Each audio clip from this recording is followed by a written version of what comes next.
Did you see this Pope Leo and Trump beef? Pope Leo and Trump. Oh yeah, I mean this is unbelievable. Where he's like the Pope is weak on crime. That one. Yeah.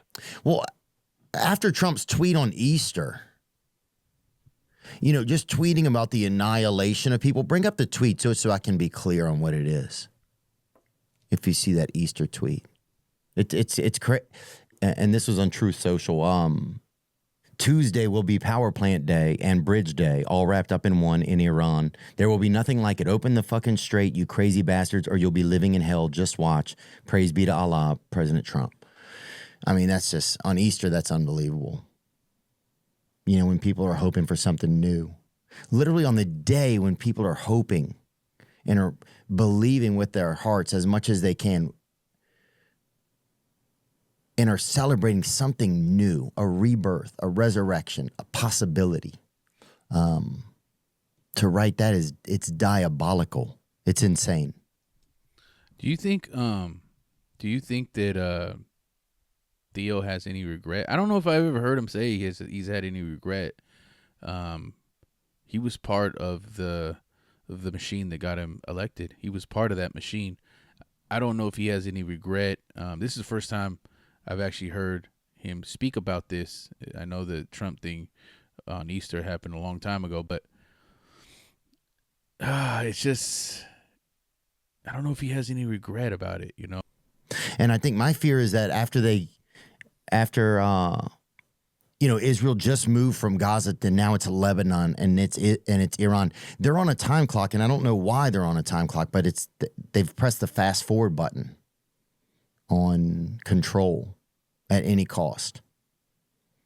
But I do fear I think my biggest fear is that stuff could come here. You know, with the technology that they're using to take on a lot of these crimes, with the technology that they used to murder. I mean, it's in Gaza. It's just like when in these places in the Middle East, with the technology they're using, if they can instill that here, then we will be living under the watchful eye of like drones that could take you out if they don't like something you write online. And that's scary. But when you're up against like things that seem this bizarre and insane, other things start to seem possible. And it's not. And what American is this helping? Besides the war, the industrial war complex, what American, what hard work, what guy who's trying to take care of his family, or a single mother who's a nurse who's going to work and has to get home and get to her kid's ball game and has to be both parents. What farmer is this helping? What regular person is this helping? Nobody. I just don't know. I don't understand. So yeah, that's what our president's up to, and it's fucking baffling. And it's sick, and it feels like he's just been compromised by Israel, by this dark government over there. I hate when they say that he's been compromised by Israel and Netanyahu. I hate when they say that, because I feel like they're trying to give him an out. You know, I feel like it's not that he was compromised by Israel. I feel like it's this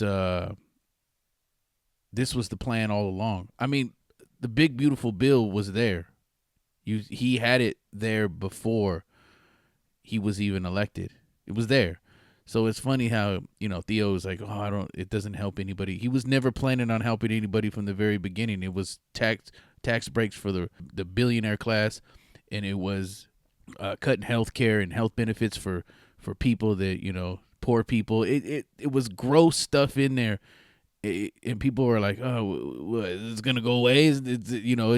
This was always there. So it's like, I hear him, and I can see that there's like a little bit like, damn. But don't give Trump an out and say like, oh yeah, he's compromised by Israel and Netanyahu. This was the plan the whole time. Nick Fuentes said that. He was like, they're gonna, if Trump is elected, he was gonna go to war with Iran. So he was already on top of this from the very beginning. And I don't know. It's fucking dark. It's dark.